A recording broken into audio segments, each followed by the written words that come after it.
국제하이웨이는 세계 평화로 나아가는 길. 가나야마 마사이 대전 주한 일본 대사는 친한파로 분류되지만 단순한 친한파가 아니라 자기 조국 못지않게 한국을 사랑한 인물이다. 이 말을 입증하듯이 그의 유언대로 그의 유해는 경기도 파주 조리읍 뇌조리 하늘묘원에 묻혀있다. 가나야마는 한국을 위해 많은 업적과 일화를 남겼다. 대표적인 것이 한일관계 정상화, 한국의 한센병원 건립, 포항제철소 건립 등에 결정적으로 기여한 일이다. 재임 후에는 한일 친선 문제, 특히 한일 해저터널 프로젝트에 참여하여 양국의 미래를 위해 힘을 쏟았다. 한국을 조국 일본보다 사랑한 인물.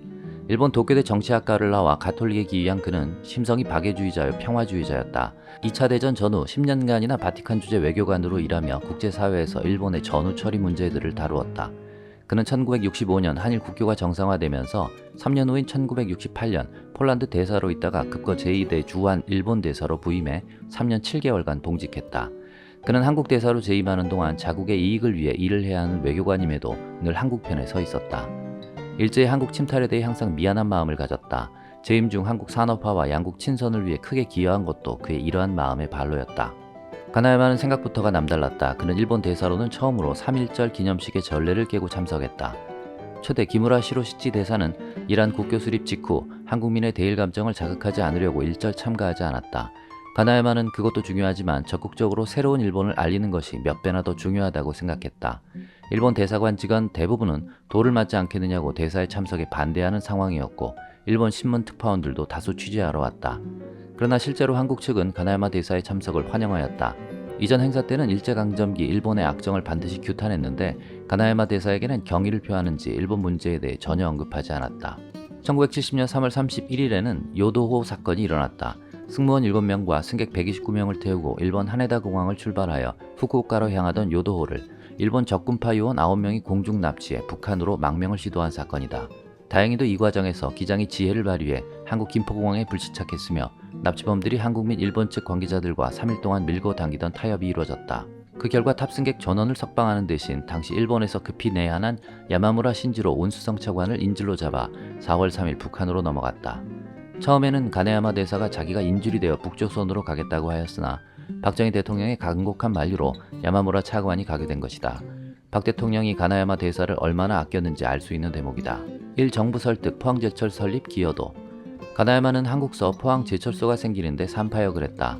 하루는 박 대통령이 가나야마 대사를 불러 포항제철 설립에 필요한 기술 협력을 요청하는 친서를 사토 에이사코 일본 총리에게 전해달라고 부탁하고 이를 성사시키지 못하면 한국에 돌아오지 말라고 엄포를 놓았는데 어찌 보면 가나야마를 마치 자국의 대사쯤으로 여기고 부탁하는 어조 같았다. 가나야마 대사는 사토 총리와 이나야마 요시히로 신일철 회장을 만나 이 문제를 간절하게 논의했다. 처음에는 이나야마 회장이 나사 하나 만들 줄 모르는 나라에서 무슨 제철소냐고 반대했다고 한다. 그러나 가나야마 대사의 끈질긴 설득으로 일본은 포항제철 설립 기술을 제공하기에 이른다. 한국 한센병원 설립에 도움을 준 것도 가나야마 대사였다.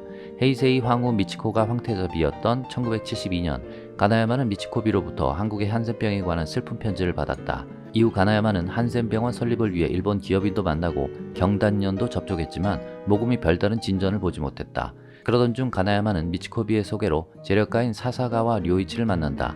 가나야마는 마치 물 만난 배처럼 사사가와를 꼭 붙들고 원조를 확약받았다. 결국 줄다리기 끝에 사사가와가 1억 2천만 원을 출자키로 해 한국 한센병원 건립이 현실로 이뤄졌다.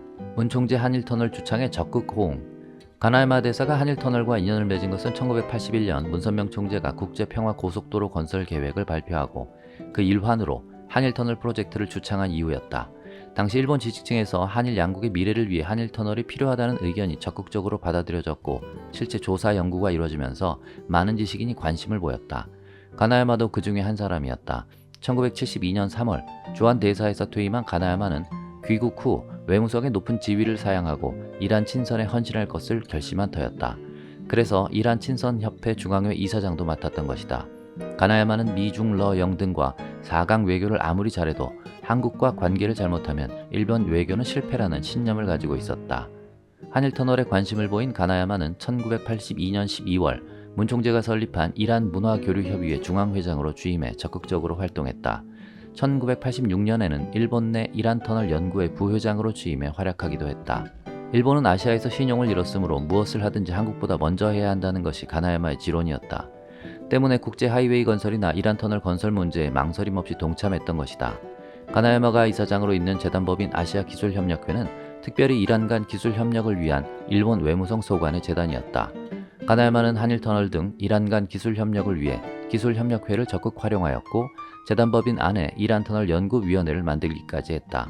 연구위원회는 한일터널에 대한 조사, 연구에서부터 자료정리, 각계각층의 정보 제공 등을 했고 국제회의에 참석하여 발표하는 참고 역도 맡았다.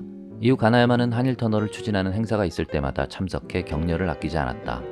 가나야마는 관련 행사에서 저는 외교관으로서 항상 평화 문제를 생각하지만 결국 국가 간 협력하여 선한 일을 하는 노력이 없는 한 세계 평화는 달성될 수 없다고 생각한다며 진정한 의미에서 평화로운 사회는 각국이 서로의 행복을 위해 돕는 사회라고 말했다. 이어 문 선생님께서 늘 말씀하셨듯이 위하여 사는 사람이야말로 세계 평화를 이룰 수 있다고 생각한다며 그런 의미에서 국제 하이웨이 완성이야말로 지상 천국의 실현으로 이어지는 것이라고 저 자신이 확신하고 있다고 밝혔다. 그는 일본 이란 터널 연구회 제5차 회의에 참석해서는 남과 북이 대립하고 있는 현 상황에서는 한반도를 관통하는 하이웨이가 만들어질 수 없다고 안타까워하고 문 선생님이 신주의로 남북을 통일하고자 하는 것은 종교인으로서 예언적 발상이지만 그분이 하신 말씀 중에서 실현되지 않은 것은 없으며 저도 그 생각에 동의한다고 말했다. 가나야마는 한일협력체제 확립을 끝없이 강조했다. 그는 한 행사에서 국제적인 공공사업의 정착화는 세계 평화의 중요한 요소이며 문 선생님이 제창한 국제 하이웨이 구상은 21세기를 목표로 한 평화 전략으로 반드시 임해야 할 사업이라고 말했다. 또 과거에는 한일터널이 꿈이라는 분도 있었지만 현재는 본 갱을 건설하기 직전이고 또한 한국 측과의 협력이 구체적으로 이루어지고 있는 것은 장래에 밝은 전망을 주고 있다며 한일 양국의 새로운 시대를 건설하고 세계 평화에 기여하는 한일터널의 완성을 위해 앞으로도 긴밀하게 협조해 나가자고 당부했다. 한일은 새 신뢰관계 수립해야 고원. 한국인으로서 한일관계에 초석을 놓았던 인물로 최서면 국제한국연구원 이사장이 있는데 가나야마는 그와도 아주 친했다. 최 원장은 이승만 독재정권을 피해 1957년 일본으로 망명, 일본 외무성 외교사령관에 파묻혀 한국 관계 자료를 독파할 수 있었다.